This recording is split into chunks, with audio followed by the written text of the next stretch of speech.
lagi ya? Iya. Iya, betul. Selanjutnya kita lanjut ke jenis-jenis norma. Ada yang tahu jenis-jenis norma ada apa aja? Aku Apa? ada norma agama, norma kesopanan, norma kesusilaan, sama norma hukum. Iya, betul Aulia. Jadi di norma itu ada terdapat 4 jenis norma, Ya. yaitu norma agama, norma kesusilaan, norma kesopanan, dan norma hukum. Selanjutnya, norma agama berasal dari ajaran Tuhan dalam kitab suci yang mengajarkan perbedaan antara kebaikan dan keburukan menurut agama. Tujuannya adalah untuk hidup sesuai perintah Tuhan dengan norma agama yang mengajarkan kebaikan, kejujuran, dan menghindari kejahatan. Selanjutnya, Bu, berarti waktu itu Dela melanggar norma agama Ibu. oh iya, melanggar norma agama apa? Menghina aku Ibu. Oh iya, Aku bohong, itu Waktu itu Bu. nggak boleh ya Dela ya. Aku Marino bohong. Dela nggak boleh kayak gitu ya, karena itu perbuatan yang tidak baik. Iya, Bu. Selanjutnya kita masuk ke norma kesusilaan. Norma kesusilaan berkaitan dengan hati nurani dan nilai kebaikan. Norma ini mengajarkan kita untuk berbuat baik dari hati, mengatur perilaku agar sesuai dengan hati nurani. Kita diajarkan tahu mana yang baik buruk dan diberitahukan. Contohnya, ada yang tahu dari norma kesusilaan apa coba? Oh Mario Bu. Apa coba Mario? Kemarin Mario ikut donasi Bu buat bencana yang di Sumatera.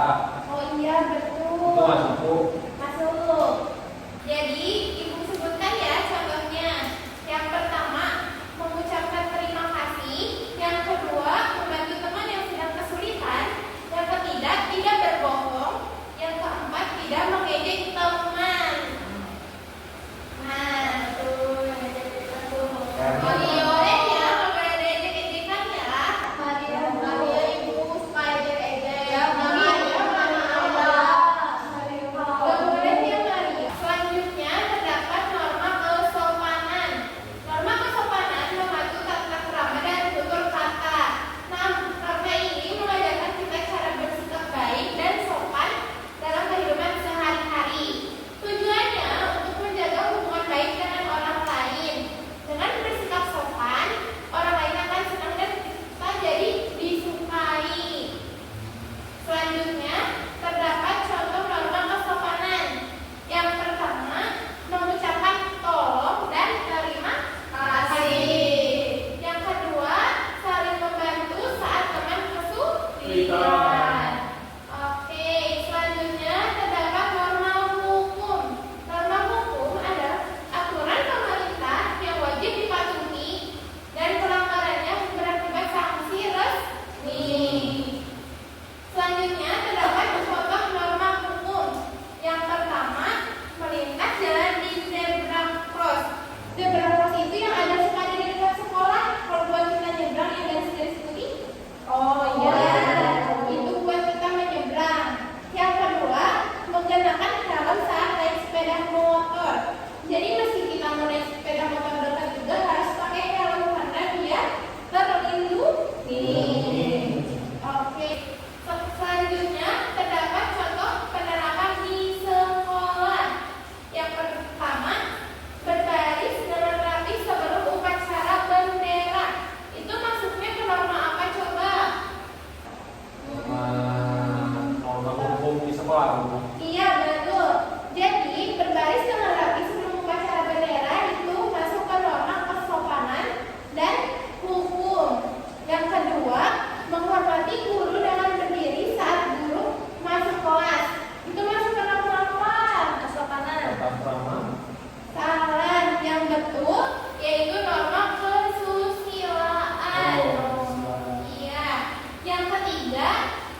Istirahat. Yang ketiga, berdoa sebelum tidur.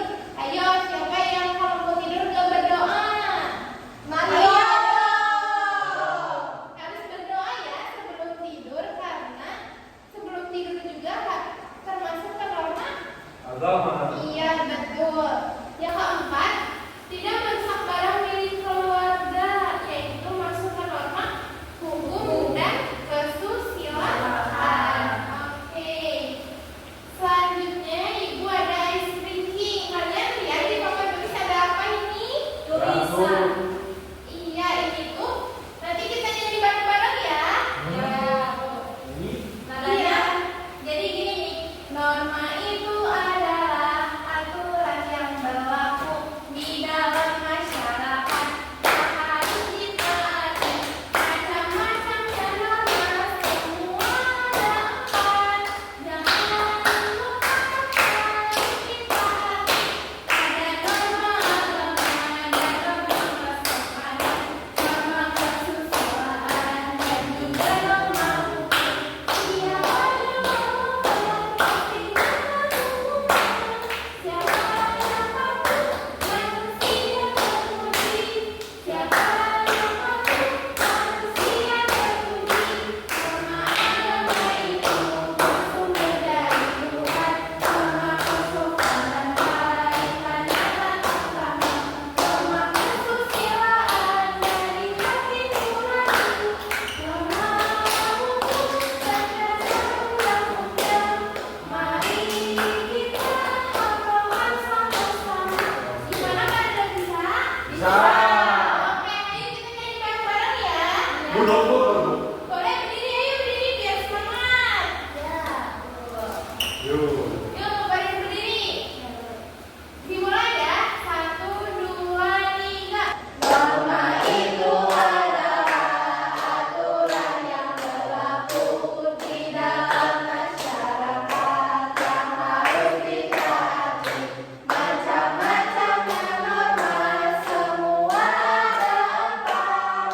Jangan lupa harus ditaati. Ada norma agama dan norma kesopanan, norma kesusilaan dan juga norma hukum. Siapa yang melanggar pasti kena hukuman. Siapa yang patuh manusia terpuji. Siapa yang patuh manusia terpuji.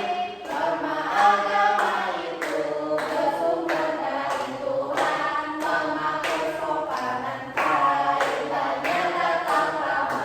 Norma kesusilaan dari hati nurani. Norma hukum berdasar undang-undang. Mari kita hafalkan sama-sama. Oke, boleh duduk kembali. Oke, selanjutnya ibu mau memberi kalian tugas. Nah ini tugasnya itu jadi misalnya tidak berbicara kasar atau juga memotong sebuah pembicaraan orang lain. Maksudnya ke norma apa? Nanti kalian tarik garis. Dan ini dikerjakan berkelompok dengan sebelah temannya ya. Boleh dikerjakan ini buat saya sama Mario, ini buat Bella sama Erni. Dikerjakan dalam waktu 10 menit ya. Ya Bu.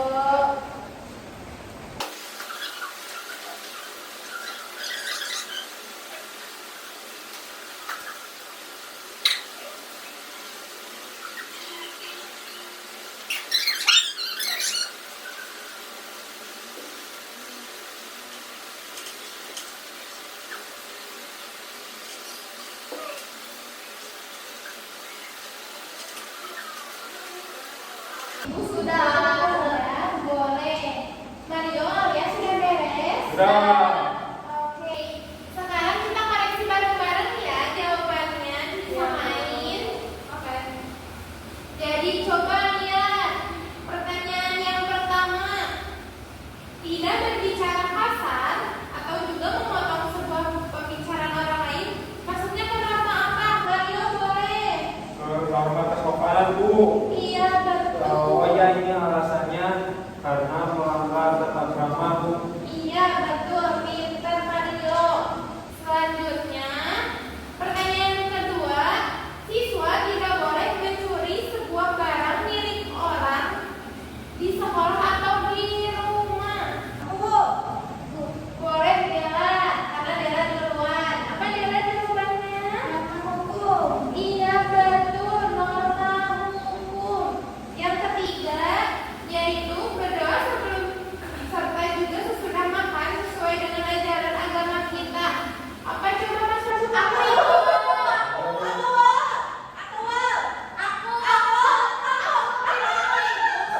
Boleh Emi. Apa coba? Norma agama Ibu. Iya betul, kata kita sebelum makan harus berdoa. Yang keempat, mengucapkan salam dan juga sopan kepada guru saat bertemu di sekolah. Masuk ke norma apa? Boleh. Norma kesusilaan Bu. Iya betul. Kalian sudah paham ya? Udah, Bu. Boleh dikumpulin ke depan. Boleh sini. Iya. Terima kasih. Alhamdulillah ya, pembelajarannya sudah sampai akhir. Sekarang kita coba ada yang bisa menyimpulkan nggak? Hari ini kita belajar apa? Dela Ibu, Dela. Dela Ibu katanya bisa. Siapa yang mau? Biasanya suka pada angkat tangan, kok ini pada diam semua? Aku itu Boleh Mario. baik. Hari ini kita sudah belajar mengenai aturan yang ada di rumah, sekolah, dan aturan itu ada 4, yaitu ada aturan di agama, kesopanan, kesusilaan, sama norma hukum. Ya, betul. Oke, sekarang Ibu bacakan ya kesimpulannya. Norma adalah aturan penting dalam kehidupan. Ada berbagai macam norma, yaitu norma agama, kesusilaan, kesopanan, dan hukum. Semua norma mengajarkan kita untuk berbuat baik, saling menghargai, menjaga kerukunan. Dengan menaati norma, kehidupan kita akan damai, tertib, dan bahagia. Oke, karena cukup sekian pembelajarannya. Sebelum kita beruntung pulang, Ibu ada tugas PR untuk kalian di rumah. Ibu capek. Besok kalian mau lagi ya ke sekolah, dikumpulkan besok sebisanya aja ya. Ya, Boleh.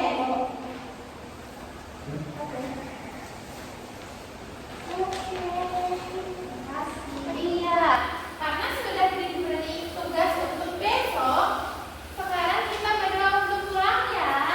Boleh berdoa dipimpin oleh Mario. Baik teman-teman, sebelum kita pulang, mari kita berdoa terlebih dahulu. Berdoa dimulai. Bismillahirrahmanirrahim. Subhanaka Allahumma wa bihamdika asyhadu an la ilaha illa anta astaghfiruka wa atubu ilaik. Salaman. Assalamualaikum warahmatullahi wabarakatuh. Waalaikumsalam warahmatullahi wabarakatuh. Boleh kalian pulang? Siap, Bu. Terima kasih Ibu. Iya, sama-sama. Hati-hati ya pulangnya. Ya. Assalamualaikum warahmatullahi wabarakatuh. Perkenalkan, nama saya Ai Fitriani. Saya sebagai observer ke-1. Izinkan saya sebelumnya akan memaparkan hasil observer. Lalu yang pertama, Menciptakan suasana kelas kondusif, guru mampu membuat kelas aman, nyaman, dan siap belajar. Lalu yang kedua, menangani gangguan kelas dengan tepat. Guru dapat merespon perilaku pengganggu secara cepat dan bijak, sehingga pelajaran tetap berjalan lancar. Lalu yang ketiga, menata ruang kelas mendukung pembelajaran. Guru mengatur tempat duduk, kebersihan, dan fasilitas kelas agar siswa mudah belajar. Lalu yang terakhir, menjaga perhatian dan keterlibatan siswa. Guru mampu membuat siswa tetap fokus dan aktif selama belajar berlangsung. Warahmatullahi wabarakatuh. Perkenalkan, saya Windy Diliani selaku observer pada keterampilan micro teaching kali ini. Saya di sini akan menjelaskan kelebihan dan kekurangan dari keterampilan guru tersebut. Kelebihannya yaitu guru dapat menciptakan suasana kelas yang kondusif. Guru juga mampu menjaga perhatian dan keterlibatan siswa selama pembelajaran berlangsung, dan guru juga memberikan apresiasi terhadap siswa selama pembelajaran berlangsung. Dan kekurangannya yaitu mungkin dari pemilihan kata-kata yang kurang enak didengar ya. Jadi tadi tuh ada kata pada, tapi guru tersebut mengucapkannya parada, jadi kurang enak gitu didengar, apalagi untuk siswa sekolah dasar. Seperti tadi saat mau menyanyikan ice breaking yang norma-norma itu, di situ guru menyuruh siswa gitu, seperti ya ayo kalian parada, berdiri parada gitu ya, kurang enak gitu kan didengarnya gitu.